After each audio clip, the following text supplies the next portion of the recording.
Selamat malam, selamat bertemu kembali di channel RN. Ya, sudah berapa minggu kita tidak bertemu dan hari ini kita dipertemukan kembali. Itu karena kasih karunia Tuhan, karena Tuhan mengasihi kita masih diberikan kesempatan. Oleh sebab itu biarlah kesempatan yang masih Tuhan berikan kita isi dengan hal-hal yang berkenan di hadapan Tuhan, dan tentunya kita selalu dalam pimpinan Tuhan dan selalu dalam sukacita, damai sejahtera bersama Tuhan.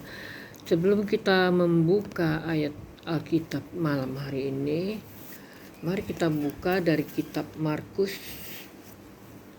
11 ayat 24. Satu ayat aja ya. Biarkan Alkitab kita terbuka. Sebelum kita merenungkannya, mari kita bersatu di dalam doa. Tuhan Bapa dalam surga, terima kasih ya Bapa. Engkau masih menuntun, membimbing kami dan mengingatkan ya Bapa, bahwa kesempatan yang Kau berikan harus diisi dengan hal-hal yang baik, terutama untuk melayani-Mu dan mendengarkan bersama-sama dengan para sahabat yang terbaik yang menonton di channel ini. Kami bersama-sama merenungkan firman yang akan disampaikan nanti. Oleh sebab itu ya Bapa, berfirmanlah, kami anak-anak-Mu siap untuk mendengar. Amin. Mari kita baca bersama dari kitab Markus 11 ayat 24, 1, 2, 3. Karena itu aku berkata kepadamu, apa saja yang kamu minta dan doakan, percayalah bahwa kamu telah menerimanya, maka hal itu akan diberikan kepadamu. Jadi saudara terkasih dalam Tuhan, dalam hidup ini tidak ada orang yang tidak mau berhasil. Pasti semua orang ingin keberhasilan. Tapi keberhasilan itu keberhasilan bagaimana? Keberhasilan yang benar-benar membawa sukacita ialah keberhasilan yang seperti Markus mengatakan, kita harus meminta dan berdoa kepadanya. Dan kita harus percaya kepada Tuhan dan kita akan menerimanya. Jangan kita merasa bahwa keberhasilan itu yang kita dapat, yang kita terima, tapi tidak dengan anugerah Tuhan.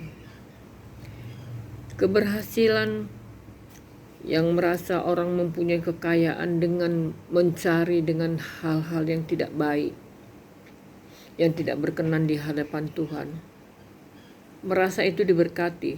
Jelas orang luar pasti mengatakan dia tentu baik, makanya dia dikasih keberhasilan. Padahal belum tentu caranya bagaimana. Dan yang mendapatkan, yang merasakan, yang mengetahui bahwa itu didapatkan dari mana, dia tidak akan pernah merasakan damai sejahtera. Karena yang didapatkan itu tidak benar-benar dari Tuhan. Hasil manipulasi, korupsi, dan hal-hal yang tidak benar. Tetapi apabila keberhasilan itu benar-benar dari Tuhan, kita merasakan damai sejahtera dan kita menikmatinya juga enak. Jadi jangan kita merasa, anak-anak Tuhan ini merasa kita itu keberhasilan yang kita dapat itu dengan segala cara yang tidak baik, itu merasa kita berhasil. Tapi kita yang merasakannya, apakah itu yang tidak baik dan yang baik itu kita yang merasakannya. Orang itu hanya melihat. Jadi saudaraku yang terkasih dalam Tuhan, kita pilihan itu ada pada kita. Kita mau keberhasilan yang dilihat orang, tapi tidak melakukan kehendak Tuhan yang dicari dengan cara tidak benar. Apakah kita mau mencari yang benar-benar Tuhan berkati hasil kerja keras kita dengan cara yang benar, yang Tuhan berkenankan, yang membawa damai sejahtera? Tinggal pilihan itu pada kita.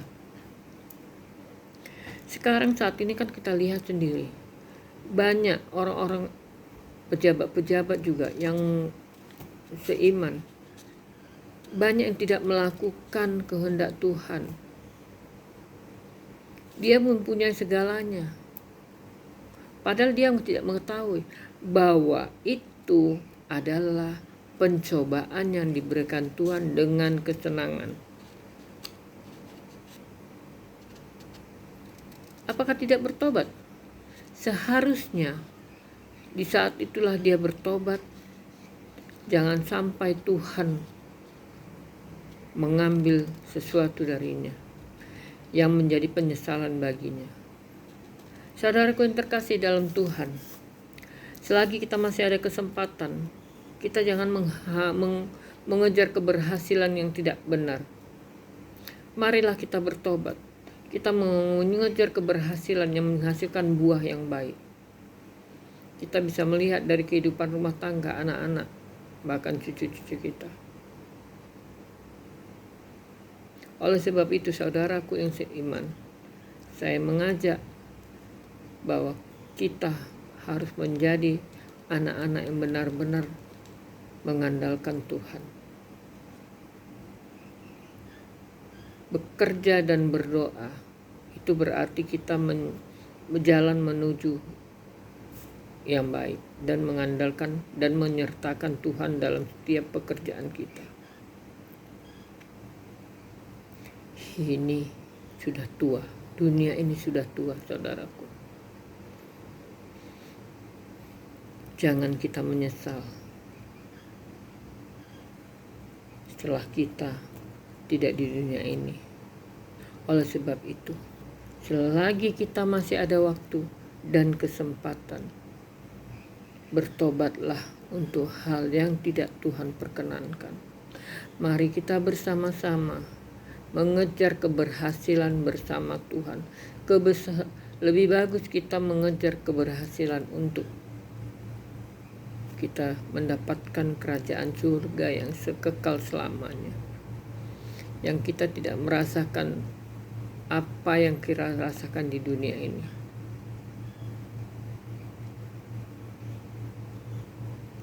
Saudaraku yang terkasih dalam Tuhan, Markus mengatakan, karena itu aku berkata kepadamu, apa saja yang kita minta dan kita doakan, kita percaya bahwa kamu telah menerimanya, kita telah menerima, maka hal itu akan diberikan kepadamu.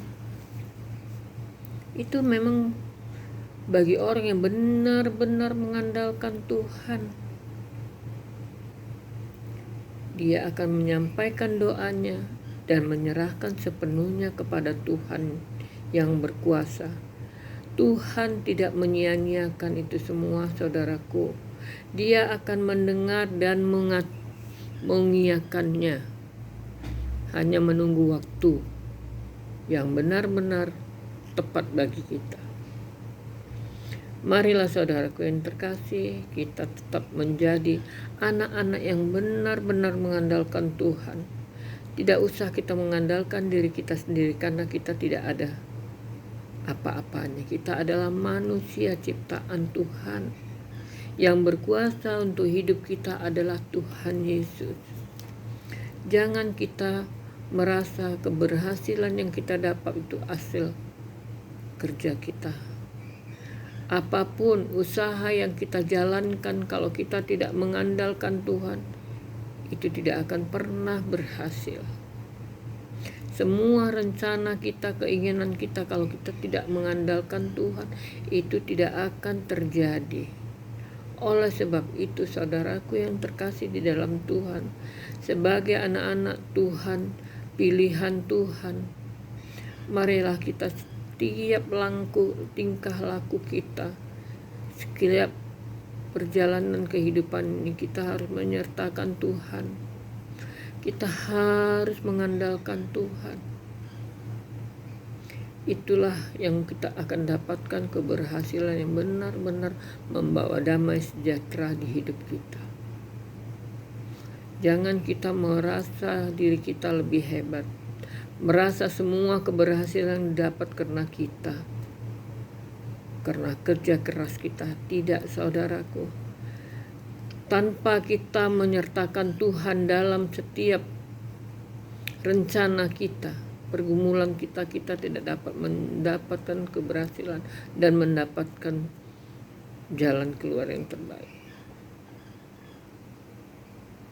Oleh sebab itu, tetap andalkan Tuhan, karena kita bukan siapa-siapa.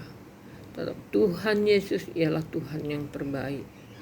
Tuhan yang menciptakan langit, bumi, dan isinya. Kita harus tetap berjalan jalan Tuhan. Jangan kita mengejar duniawi yang tidak akan pernah habisnya. Tetapi kesempatan yang Tuhan berikan ini harus kita isi dengan hal-hal yang berkenan di hadapan Tuhan. Yang masih berdosa, mari bertobat. Kita tidak tahu waktu kita. Selagi kita masih mempunyai nafas, mari kita tetap berseru kepada Tuhan. Tetap andalkan Tuhan. Karena waktu Tuhan itu sudah dekat. Terima kasih.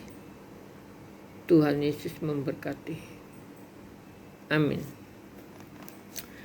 Sebelum kita mengakhirinya, mari kita bersatu dalam doa. Terima kasih ya Bapa untuk firman yang telah kami renungkan, bahwa semua keberhasilan yang didapatkan itu bukan hasil kerja kami. Tapi ya Bapa, tetap itu atas penyertaan-Mu dan perkenanan-Mu. Oleh sebab itu kami selalu mengundang Engkau ya Bapa untuk semua rencana-rencana agar hidup kami berhasil, bukan hanya di dunia, tapi berhasil kami bersama-Mu di surga. Oleh sebab itu tetap ya Bapa, Engkau mengiringi, membungkus kami dengan Roh Kudus-Mu dari kehidupan kami, sehingga kami ya Bapa selalu menjadi anak-anak yang selalu mengandalkan Engkau. Terima kasih ya Bapa untuk waktu yang Kau berikan ini. Engkau telah memberikan waktu untuk menjadi pelayan-Mu. Senantiasa firman yang disampaikan dapat dimengerti dan dapat diterima, sehingga firman itu menjadi rema dalam kehidupan kami. Pada saat ini begitu banyak orang dalam pergumulan, yang mana ya Bapa dalam kehidupan ini, di dunia ini yang semu ini ya Bapa, begitu banyak gejolak ya Bapa, begitu banyak ya Bapa ketidakbaikan. Oleh sebab itu jadikanlah kami orang-orang yang benar-benar baik, benar-benar yang berkenan di hadapan-Mu, agar kami benar-benar tidak mempermalukan Engkau, tapi membawa harum nama-Mu ya Bapa. Orang-orang yang dalam pergumulan Kau berikan kelegaan ya Bapa. Kau berikan jalan keluar pada mereka. Yang sakit Kau sembuhkan, Kau jamah, Kau berikan kesempatan untuk selalu mereka menjadi manusia yang bertobat, yang mengisi kesempatan ini dengan hal yang berkenan di hadapan-Mu. Begitu juga ya Bapa dengan hamba ya Bapa, yang berapa minggu hamba tidak melayani-Mu. Ampunkan ya Tuhan Yesus, karena terlalu mengejar hal-hal duniawi. Ya Bapa, hamba harus tetap kami meluangkan waktu ini untuk selalu merenungkan dan mendengar firman-Mu. Oleh sebab itu berikan hikmat, kebijaksanaan, dan waktu yang baik dan penyertaan-Mu, sehingga waktu ini kami isi dengan yang hal-hal yang baik. Terima kasih Tuhan Yesus, Engkau telah mengajarkan kami doa Bapa kami. Mari kita berdoa. Bapa kami di dalam surga, dikuduskanlah nama-Mu, datanglah kerajaan-Mu, jadilah kehendak-Mu di bumi seperti di surga. Berikanlah kami pada hari ini makanan kami secukupnya, dan ampunilah kesalahan kami seperti kami juga mengampuni orang yang bersalah kepada kami. Jangan membawa kami dalam pencobaan, tetapi lepaskanlah kami daripada yang jahat. Karena Engkau punya kerajaan dan kuasa dan kemuliaan sampai selama-lamanya. Amin, amin, amin. Tuhan Yesus memberkati. Selamat beristirahat. Selamat malam. Tuhan Yesus berkati. Amin.